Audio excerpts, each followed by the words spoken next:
Bienvenidos a este nuevo video. Mi nombre es Ana Noriega y en esta ocasión les explicaré cómo resolver un problema de cilindro émbolo con resorte paso a paso y cómo calcular el trabajo del proceso y el trabajo del resorte tanto por ecuaciones como a través del diagrama presión-volumen. Resolveré el siguiente problema. Un dispositivo de cilindro émbolo contiene 50 kilogramos de agua a 150 kilopascales y 25 grados Celsius. El área de la sección transversal del émbolo es 0,1 metro cuadrado. Se transfiere calor al agua, con lo cual parte de ella se evapora y expande. Cuando el volumen alcanza 0,2 metros cúbicos, el émbolo alcanza un resorte lineal cuya constante de resorte es 100 kN sobre metro. Se transfiere más calor al agua hasta que el émbolo aumenta 20 centímetros más. Determine A. La presión y temperatura finales y B. El trabajo realizado durante este proceso. Muestre el proceso en un diagrama PV respecto a las líneas de saturación. El primer paso consiste en leer varias veces el enunciado del problema para entender y captar toda la información suministrada en dicho enunciado. Del enunciado se puede extraer la siguiente información. Es un dispositivo cilindro émbolo, masa de 50 kilogramos de agua, presión 150 kilopascales, temperatura inicial de 25 grados Celsius, área de la sección transversal del émbolo 0,1 metro cuadrado, proceso de calentamiento. El émbolo toca el resorte lineal cuando el volumen es 0,2 metros cúbicos. Constante del resorte de 100 kN sobre metro. El calentamiento continúa hasta que el émbolo se eleva 20 centímetros más. Cálculo de la presión y temperatura final. Cálculo del trabajo realizado durante el proceso y realizar el diagrama presión-volumen. Se debe tomar en cuenta que este problema tiene tres estados: el estado inicial, un estado intermedio donde el émbolo toca el resorte y un estado final donde el resorte está comprimido. En el paso 2 se debe realizar un dibujo representativo del problema y agregarle toda la información que se indica en el enunciado. Comenzamos por dibujar un dispositivo cilindro émbolo e indicar que contiene agua. A continuación, se escribe la información inicial: presión, temperatura, masa y área del émbolo. Se debe indicar que es un proceso de calentamiento y dibujar otros dos dispositivos cilindro émbolo con un resorte. El primer dispositivo representa el estado 1. En este dispositivo, el émbolo está alejado del resorte. El segundo dispositivo representa el estado 2. En este estado, el émbolo toca el resorte, pero no ejerce fuerza sobre él. Y se escriben las condiciones del agua en el estado 2, el volumen y la constante del resorte. El tercer dispositivo representa el estado 3. En este, el resorte está comprimido. Se indica en el dibujo la distancia a la cual se elevó el émbolo desde el estado 2 al estado 3. Y se inscriben las incógnitas del problema: la presión y temperatura del estado 3, al igual que trabajo efectuado por el agua durante el proceso. Finalmente, se incluye el diagrama presión-volumen específico. En el paso 3, se selecciona el sistema y se indica el tipo de sistema. Para saber cuál es el sistema, se deben realizar las siguientes preguntas: ¿cuáles son las incógnitas del problema? ¿Y a quién se refieren las incógnitas del problema? En este caso, las incógnitas del problema son la presión y temperatura en el estado 3 y el trabajo realizado por el agua durante el proceso. La sustancia que realiza el proceso es el agua, por lo tanto, el sistema es el agua contenida en el cilindro émbolo. Un sistema puede ser cerrado o abierto. En el sistema cerrado no entra ni sale masa, es decir, la masa es constante. En un sistema abierto, la masa puede entrar y o salir, por lo que no es constante. En este problema, la masa permanece constante, ya que no se indica que entre o salga masa. Por lo tanto, el sistema es cerrado. En el paso 4, se debe indicar cuál propiedad permanece constante en el proceso. Para poder identificar cuál de las tres propiedades principales, temperatura, presión o volumen, permanecen constantes en el proceso, se debe tomar en cuenta que el proceso de calentamiento se puede dividir en dos: un primer proceso entre el estado 1 y el estado 2 y un segundo proceso entre el estado 2 y el estado 3. Comencemos con la presión. En el primer proceso, el émbolo se desplaza por el cilindro sin restricciones, es decir, sin resorte. Si la sustancia dentro del cilindro se expande, deberá aplicar una fuerza capaz de mover el émbolo. Esta fuerza debe ser mayor al peso del émbolo más la fuerza correspondiente a la presión atmosférica. Como estas fuerzas no cambian, entonces la presión del agua permanece constante. En el segundo proceso, el émbolo toca el resorte en el estado 2 y lo comprime al ubicarse en la posición del estado 3. A medida que el émbolo asciende, el agua debe aplicar una fuerza cada vez mayor para comprimir el resorte y por lo tanto la presión también debe ser cada vez mayor. Por otra parte, la temperatura y el volumen aumentan, ya que es un proceso de calentamiento y que al ascender el émbolo, el volumen del cilindro aumenta. El siguiente paso es indicar cuáles son las incógnitas del problema y analizar los métodos disponibles para darles respuesta. Este problema tiene tres incógnitas: la presión y temperatura del estado 3 y el trabajo efectuado durante el proceso.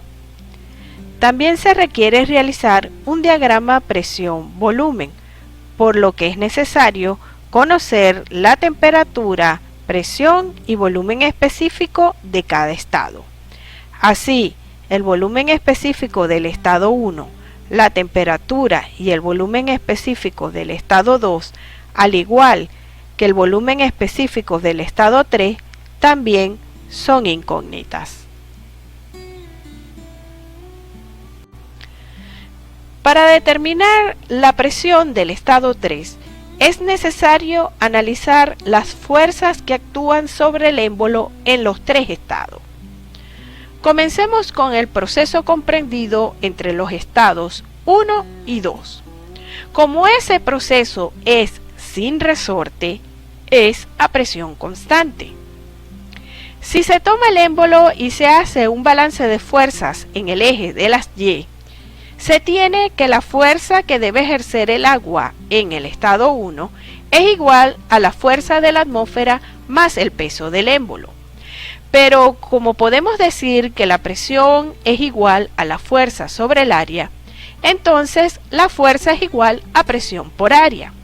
Así, la fuerza de la atmósfera es igual a la presión atmosférica por el área y la fuerza del agua en el estado 1 es igual a la presión del agua en el estado 1 por el área.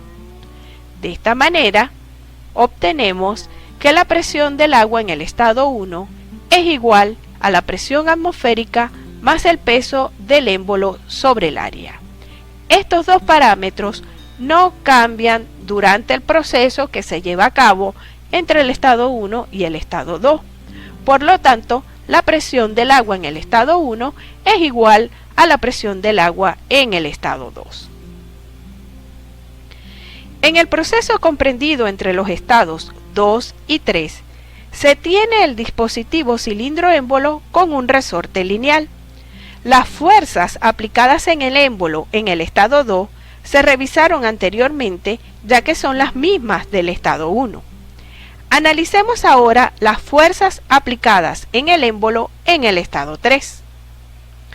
Al hacer un balance de fuerzas en el eje Y, se observa que la fuerza que debe ejercer el agua en el estado 3 es igual a la fuerza de la atmósfera más el peso del émbolo más la fuerza del resorte. Una vez que se sustituyen las fuerzas por el producto de la presión por el área, se tiene que la presión del agua en el estado 3 es igual a la presión atmosférica más el peso del émbolo sobre el área más la presión del resorte. Pero sabemos del análisis anterior que la presión del agua tanto en el estado 1 como en el estado 2 es igual a la presión atmosférica más el peso del émbolo sobre el área. Entonces, la presión del agua en el estado 3 va a ser igual a la presión del agua en el estado 2 más la presión del resorte. La presión del resorte es igual a la fuerza del resorte entre el área. Como se trata de un resorte lineal, se le puede aplicar la ley de Hooke, cuya ecuación es fuerza del resorte es igual a la constante K del resorte en kilonewton sobre metro por la deformación longitudinal o desplazamiento X que se mide a partir de la posición de equilibrio del resorte. Observemos el siguiente dibujo para visualizar qué representa X. En la posición de equilibrio, el resorte tiene una longitud L0. No está ni comprimido ni estirado, ya que no hay fuerza aplicada sobre el resorte. No hay desplazamiento y por lo tanto X es igual a 0. Cuando el resorte se comprime, su longitud disminuye de L0 a, por ejemplo, L3. La diferencia de longitud, X3, será el desplazamiento. Si el resorte continúa comprimiéndose hasta una longitud más pequeña como L4, entonces el desplazamiento con respecto a la posición de equilibrio será X4. Pero, ¿cuánto es el valor de X?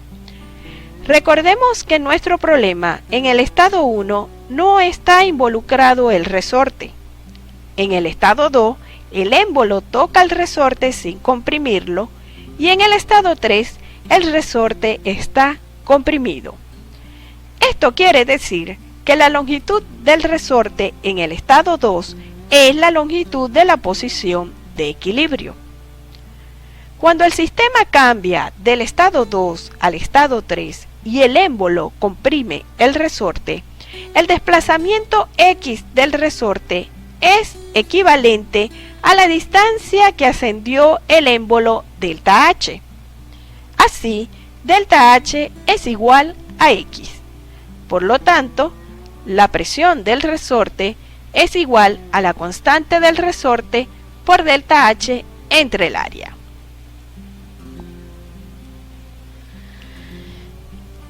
Por otro lado, en el estado 1, el volumen específico se determina por medio de las tablas de propiedades, ingresando con la presión 1 y la temperatura 1.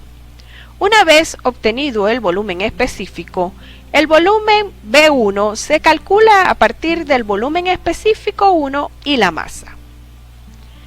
En el estado 2 se conoce la presión, ya que es la misma presión del estado 1, y el volumen 2.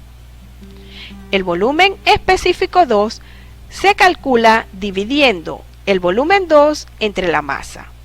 Posteriormente, con el volumen específico 2 y la presión, se ingresa en las tablas de propiedades y se determina la temperatura 2.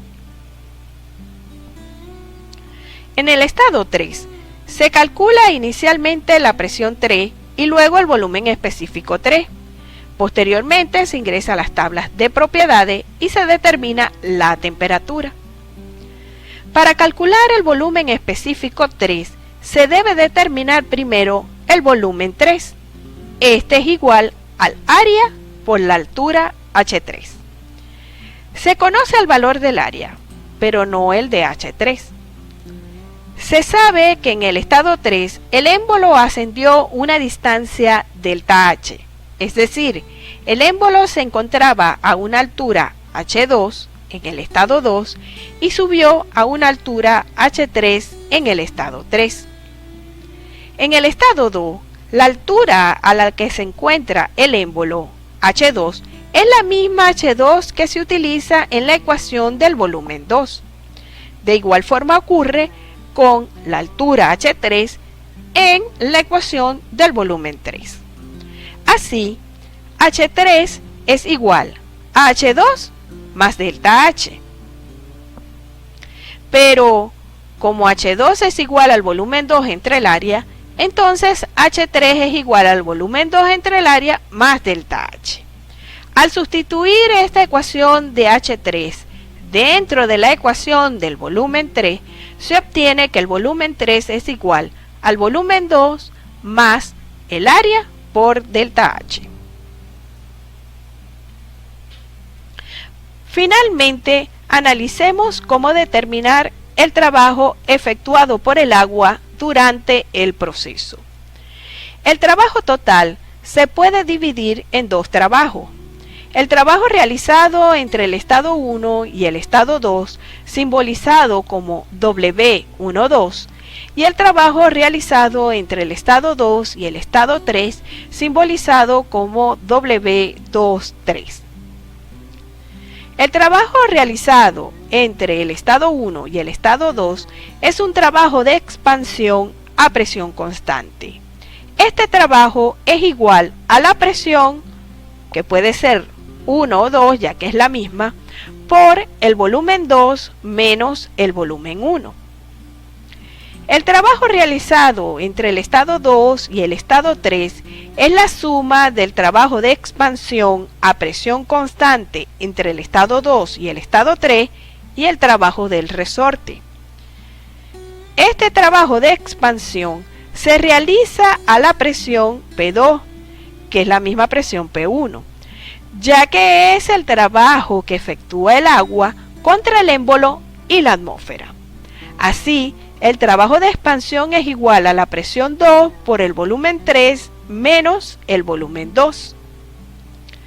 El trabajo de resorte se calcula multiplicando la mitad de la constante del resorte por la diferencia del cuadrado del desplazamiento X de los dos estados.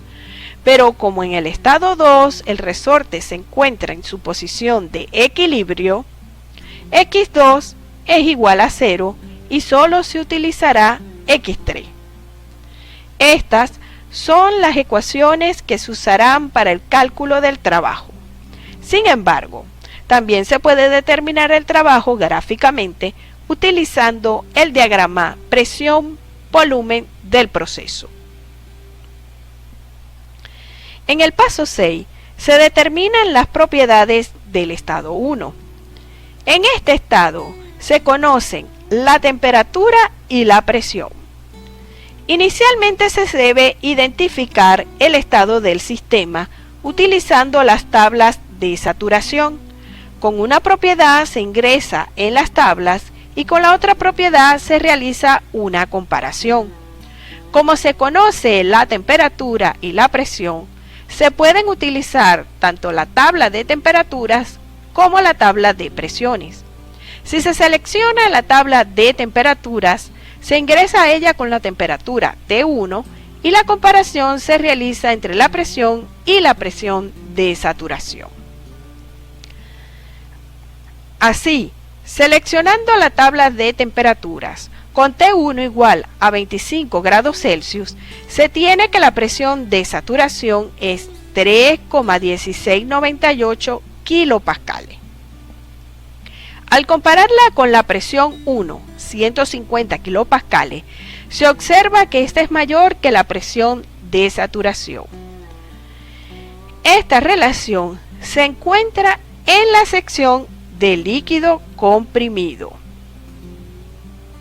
Por lo tanto, ese es el estado.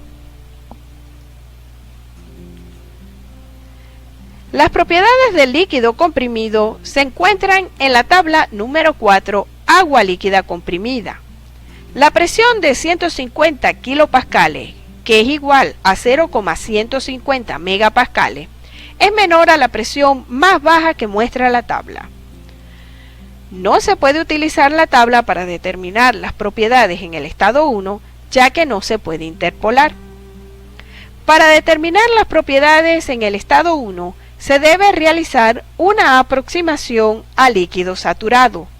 La aproximación de líquido comprimido a líquido saturado se realiza con la temperatura utilizando las siguientes relaciones. En la tabla de saturación se ingresa con la temperatura T1 igual a 25 grados Celsius.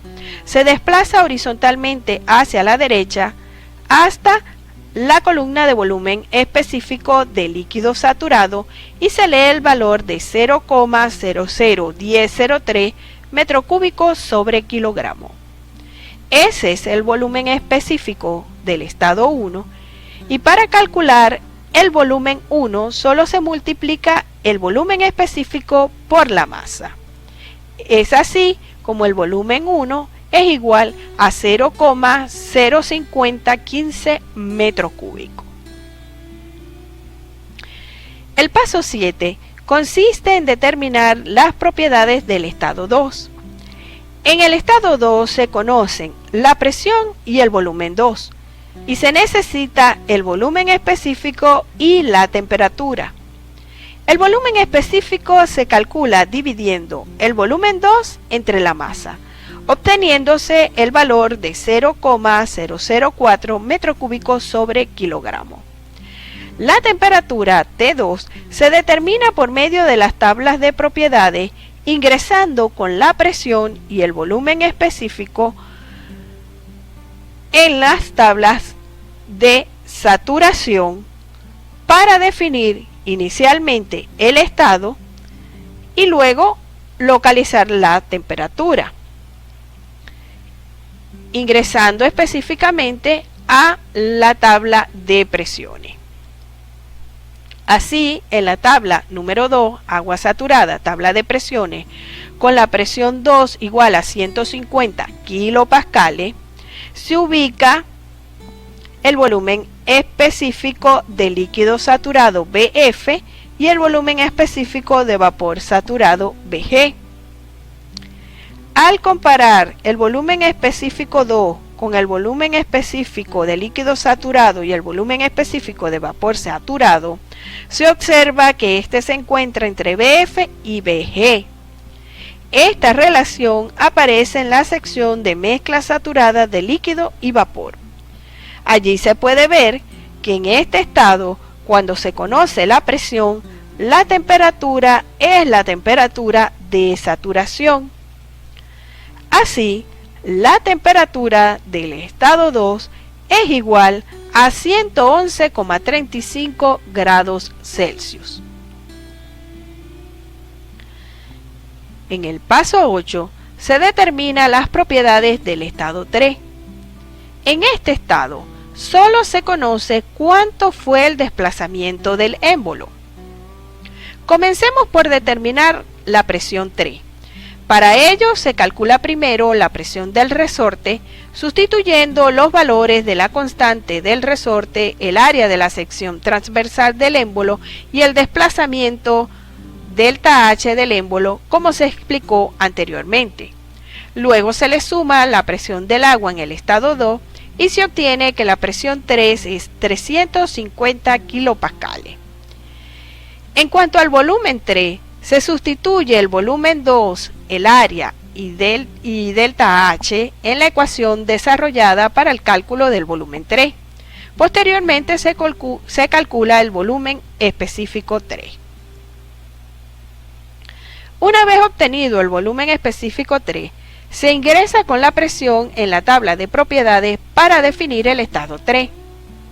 Así, en la tabla de presiones, con P3 igual a 350 kilopascales, se lee el volumen específico de líquido saturado y de vapor saturado. Al compararlos con el volumen específico del estado 3, se llega a la conclusión que el estado es una mezcla saturada de líquido y vapor y que la temperatura 3 es igual a la temperatura de saturación. La temperatura de saturación a 350 kilopascales es 138,86 grados Celsius. El paso 9 consiste en calcular el trabajo. Se comienza por calcular el trabajo del proceso comprendido entre el estado 1 y el estado 2.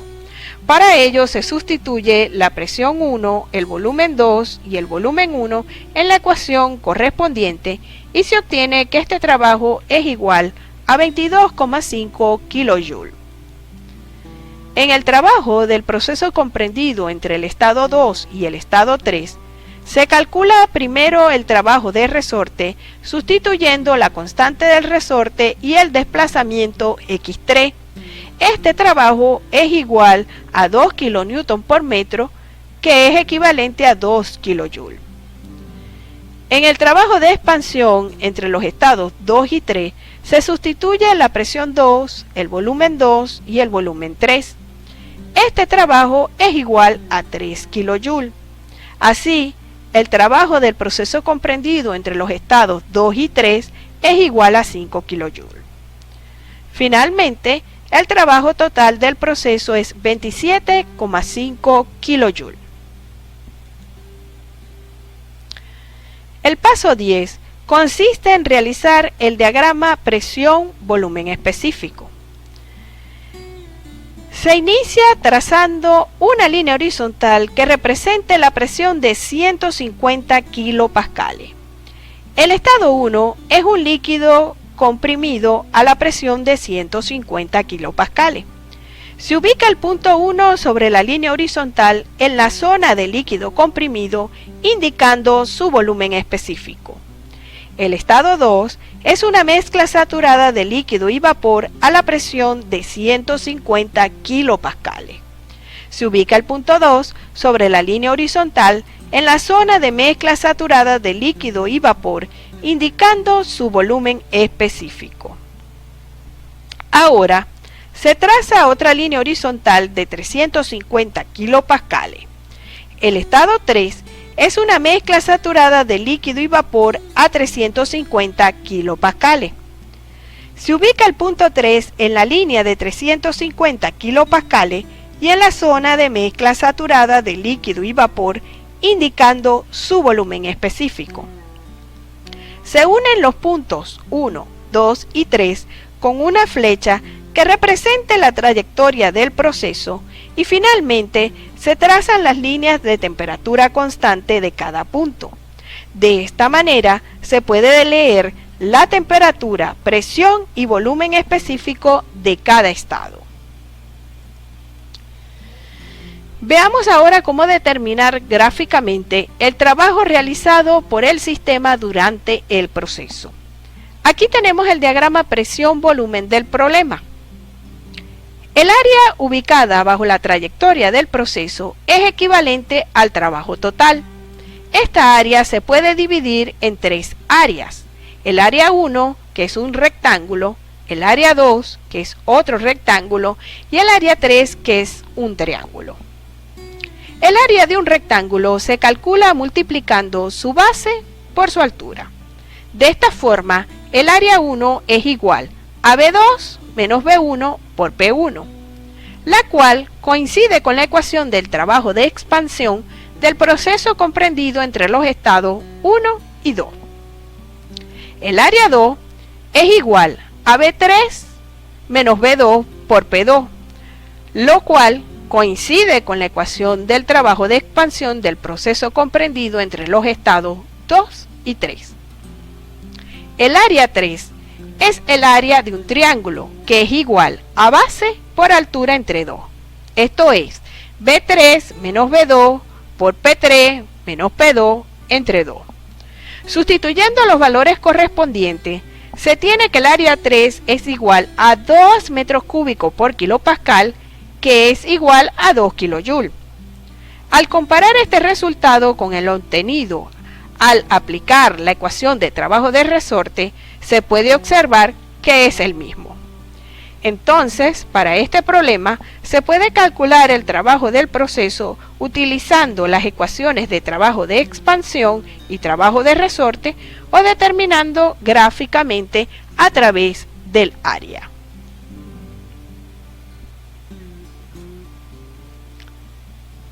Espero que esta información les sea muy útil y los espero en el siguiente video. Hasta pronto.